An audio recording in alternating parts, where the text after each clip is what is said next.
А предводникот на нашата сцена за испитување на јавното мислење, еден од предводниците, е колегата Никола Спасов. Никола, добро утро. Добро утро, Саша. Никола е собственик и директор на агенцијата Рейтинг, една од агенциите која што се занимава со постојано испитување и опипување на пулсот на јавното мислење во Македонија. Работите ли, Никола, нешто во услови на корона? Работиме, Саша, меѓутоа се сменија малку и методите и се адаптираме на новите услови сега, повеќе со телефонски. Нема веќе лице во лице анкети. Нема лице во лице со на пауза, има телефонски анкети, има некои онлайн обиди и така натаму, а меѓутоа како и сите компании не е работата лесно, така да се адаптираме. Добро, Никола, јас сакав денеска да поразговараме за две работи, па да тргнеме со првата. Првата е, се појавија различни толкувања околу статистиките на епидемијата, не само во Македонија, но особено во Македонија и во целиот свет исто така. Се бројат заразени, се бројат проценти од починати, од тестирани, од заразени, од активни, од излечени и се направи малку мал хаос околу целата таа приказна. За тоа стојат и се разбира политички понекогаш агенди, а тоа е да се покаже дали некој се носи добро или лошо со целата епидемија. Тоа не е карактеристично само за Македонија. Што е потоа гледам дека и ти реагираше на некои од тие пишувања дека Македонија била со највисок процент на умрени во регионот, починати од вирусот и така натаму. Ќе ни се обидеш ли да ни разјасниш малку што се статистичките методологии во пристапот на пребројувањето на целата оваа пандемија? Па не дека толку е нејасна работата. Мислам, најголемиот проблем според она ја што го читам и поприлично сум вклучен во целата работа дека трае кризата, па ги знам работите малку и по-детално, начинот на пресметка е универзално прифатен, иако има повеќе начини, има еден кој што гледам дека го известуваат и го комуницираат скоро сите релевантни институции и медиуми. А тоа е начинот кој што е практично процент на починати од заразени лица. Има и други начини кои што не може да се каже дека се целосно неточни, меѓутоа ова е она кој што е прифатено како некој процент. Меѓутоа не е толку проблемот броењето, бидејќи на крај бројките се тие, проблем е и бележењето и тука нема унифицираност помеѓу земјите. Според оние информации ја што ги имам, а дел и од комуникација со Министерството за здравство е дека например кај нас се земаат обавезно постмортем брисеви, оние од кога ќе почне нели човекот, кој што покажуваат дали некој имал корона или не, и тие истите така се бележат во статистиката. Значи првичната причина за смрт може да биде и нешто друго, од негова примарна посериозна болест, меѓутоа откако ако доколку имал корона, тој влегува и во статистиката за корона. Не прават вака сите земји. И од тој аспект тоа е еден од аспектите кај што некои земји може да прикажат нешто повисока смртност од други.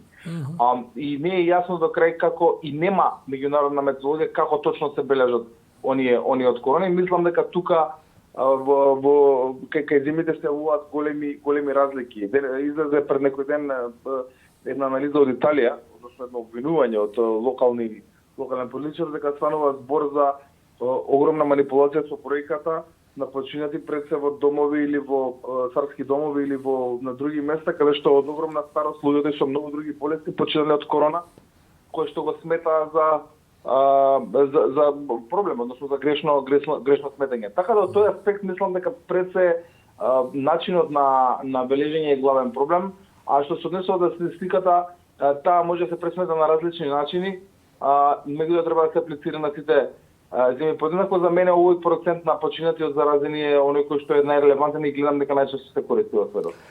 Добро, во меѓувреме вие сепак нешто и работите, макар и телефонски, макар и со компјутерски анализи и правење анкети. Што се вашите последни податоци, бидејќи полека почнуваме да влегуваме во некакви предизборни води, можеби и наскоро ќе се нурнеме прилично нагло во предизборието, бидејќи еве деновиве што предстојат пред нас ќе се одлучува кога и како ќе се прогласува денот за изборите. Што велат вашите последни анкети, Никола?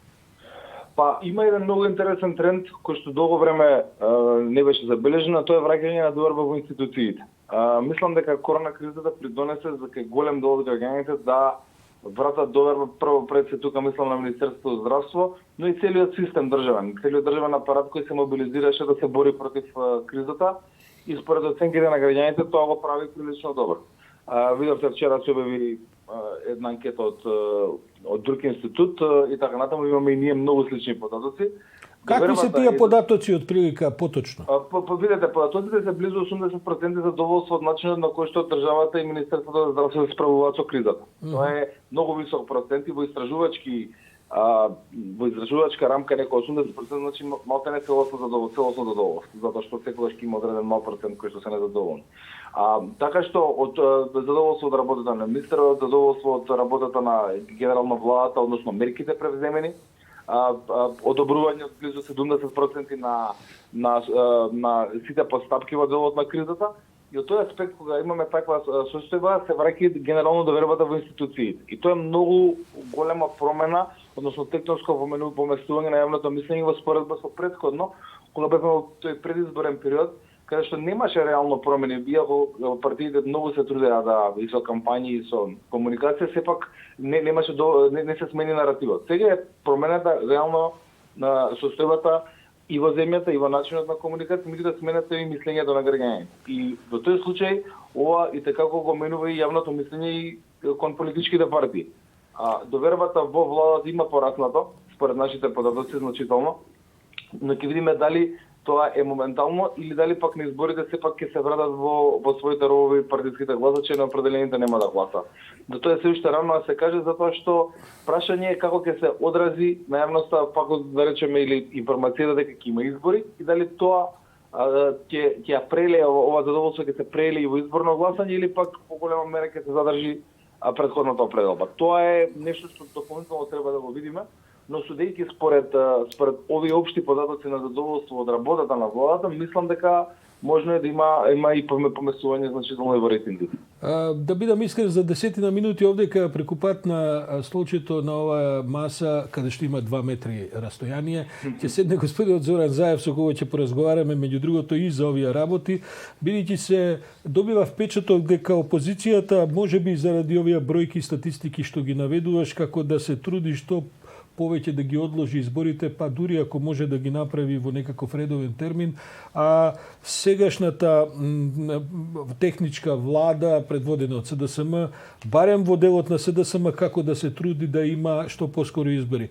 Твојата завршна проценка на кого повеќе му одговараат брзи избори? Па мислам дека добро проценеле партиите. Апсолутно СДСМ во овој момент на бранот на добриот менеджмент на кризата може да добие повеќе.